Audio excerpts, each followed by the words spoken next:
G'day everybody, we've got a quick video for you today while we're doing some work on the RAM here. If you have a third gen RAM, if you have a RAM that was built from memory, I think it's 03 to 08. Now this is the first of the third gen RAMs with the early model headlights. There was a facelift that came out after this. But if you've got an 03 to an 08, this is right hand drive, so I'm in Australia, this is a converted truck. If you've never, and the previous owner has never tinkered with the steering, you've probably got Y-link steering, which is the original steering that this came out with. And a common upgrade in North America is to change over the earlier Y-link suspension of the 03 to 08 to the later T-link suspension of the 09 onwards. Now, one of the reasons to do that is because the steering is generally considered now a far better steering package, but also to try and avoid the dreaded, and it's, the term is the death wobble, to be driving along and then one of your steering components fails and you get a terrible death wobble in the steering, particularly prevalent on the earlier Y-link suspension setups. So the question is, and look at one of my previous videos that I did and talked about steering and front end rebuilds on these trucks, and that's just par for the course. If you own one of these vehicles, over a reasonably extended period of time, anything north of 80,000 Ks is possible, but certainly north of 100,000, you own a tenure of 100 to 200,000 Ks, chances are you're going to have to do a front end rebuild on one of these trucks. Now, if you have one of these trucks and it's running the original Y-link suspension and you want to go to T-link suspension on a right-hand drive converted truck, can it be done? Well, it depends. With this truck, I quite like how the steering's been converted from the right-hand side of the truck back to the original left-hand side of the truck. I quite like how it's been done. And different conversion houses now, and this is a note for you people who have a later model RAM, a current series RAM, in Australia, conversion houses do their conversions differently in terms of whether they retain more of the factory steering components or whether they retain less of them. There's two different schools of thought pretty much, and just generally, this isn't exclusive, but generally the school of thought is, look, if we leave it alone as much as we can and try and transfer that steering from the right hand to the left hand side of the vehicle without touching much of the steering components, that leaves it mostly the way the manufacturer intended, and it also makes it easier for parts because you have a few unique components to transfer from the right hand side of the vehicle to the left hand side of the vehicle, but then all the steering remains the same. So if you need to buy any parts to replace on one of these trucks to replace your steering, and steering rebuilds are fairly common, see previous video,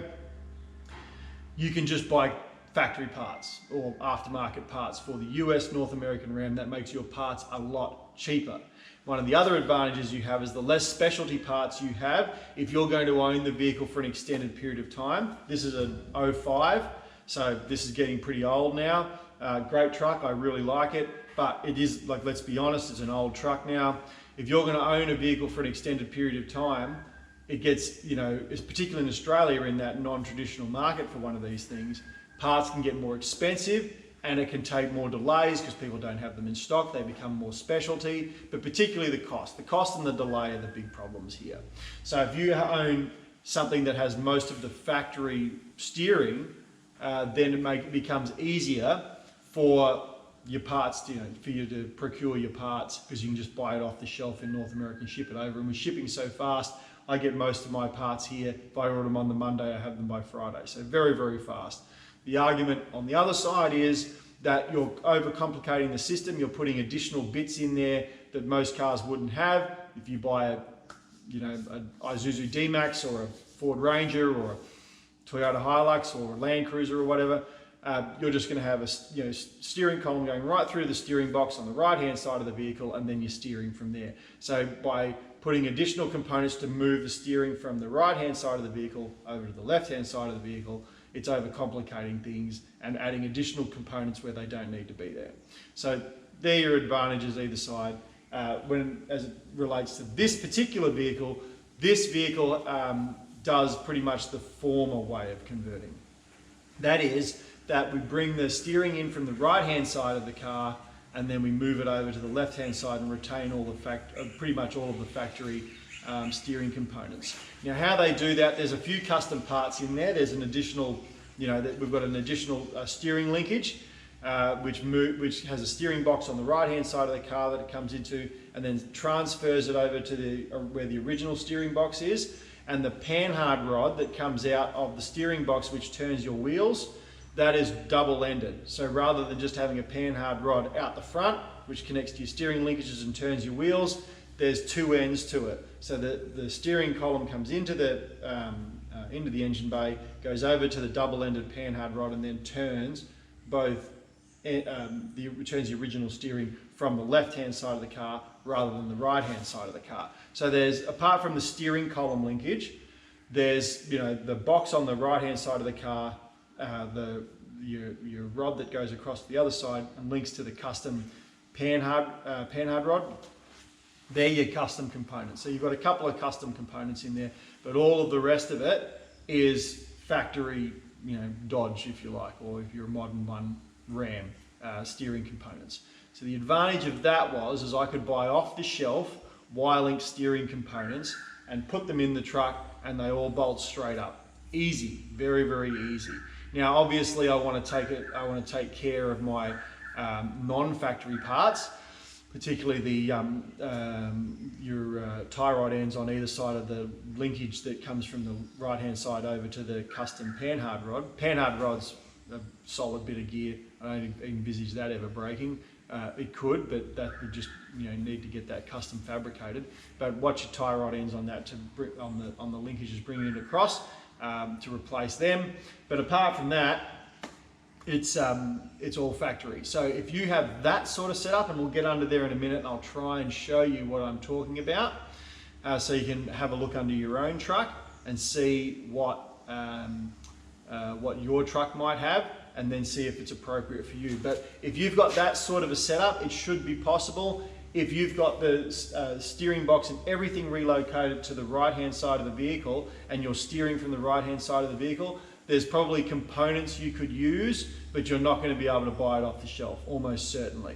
You're going to need some custom manufacturing. But if you're bringing it back over to the left-hand side of the vehicle and using the factory steering linkages, you should be able to fit T-link suspension. So you just want to get under your truck and have a look. It's certainly possible to do it. I've done it, and it fit in quite well.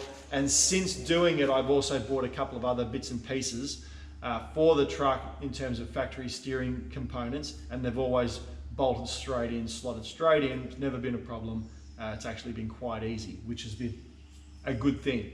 And it makes it easier to maintain. It means I can do more work myself, and I'm running on the current generation steering platform rather than the older link. Not that I ever got the death wobbles in the truck. I don't want them. It's certainly better to be on the new platform, which is seemingly universally accepted as a better platform than prior. Now, the reason I bring this up is these trucks are getting old. If you have to do a steering rebuild on one of these trucks and you're running their Y-link suspension and you can upgrade, in my opinion, it's only my personal opinion, you would be foolish not to upgrade, because you're going to have to buy all the steering components anyway. The Y-link steering package compared to the T-link steering package, it's inconsequential in terms of the total cost, in my opinion. You may as well just buy the whole setup and do the conversion while you're doing it. I've spoken to some people with these vintage trucks, particularly the early ones back to 03. One just very recently who contacted me and said, how much slack do you have in your steering? And I say, none. It's very tight. The steering is light. It's a little bit lighter than I would like, I got to admit. But in terms of slack, it's got no slack. You just move it a little bit and it'll steer. And he said, oh no, I've got like a quarter turn before it grabs and I'm having trouble, I've got to get it roadworthy, I'm not going to pass. No, you're not, because that's dangerous. Your steering is worn, you've got components under there that are shot, and you're going to have to do some work under the front end. And I went through with them on how to determine whether a T-link upgrade would be beneficial. The steering on this truck is better, I must say. From when I bought the truck, I've put Bilstein 5100s in it. I've done the front end steering, bushing, ball joints and everything, done a rebuild on that, and the truck's transformed in terms of ride comfort and steering. It's absolutely fantastic. It holds its line dead on. I really am impressed with it. It's brought it very close, in my opinion, to the current generation trucks. It really, really has. It was, when I drove this, it felt like an old truck. When I test drove it, I thought, it does everything I want. It's an old truck. It should drive like an old truck. But since doing all the upgrades and driving the current generation Ram, it is better. The current generation Ram is better than this truck, but the gap has gone from here to here. It's a lot closer to the current generation Ram than what it was when I purchased it. So maintain your steering. See previous video on the realities of front end suspension, steering, and all those components with owning one of these trucks. But if you want to do the T-Link Y-Link conversion, you can do it. We're going to jump under the truck now, and I'm going to show you some of the bits that you want to have be aware of if you want to do this conversion to determine whether it's appropriate for your truck and whether you can actually do this conversion easily on your right-hand drive 3rd gen Ram. So let's have a look at that. Okay, so we're under the truck here, so we're all upside down, so I hope you can follow along what's going on here. In here, it's just in here, there we have the steering box where the steering column comes in. This is on the right hand side of the vehicle, and we have the panhard rod here that connects to this linkage. Now if you've got a left-hand drive vehicle, obviously you're not going to have these components on the right hand side of the truck. These are all custom parts that have been made for the conversion. And we've got your steering linkage here, tie rod ends on here to the panhard rod, which goes across to the right hand side of the vehicle. So if we move our light over here, you're going to see, if I turn this up here like this, so this connects to here's your where your factory steering box would be, and you would just have this piece solely on a left-hand drive vehicle, and you would have a panhard rod going back here to your steering linkages. Here is double-ended. Okay, so this is what brings across from the right-hand side of the vehicle over to the left-hand side of the vehicle.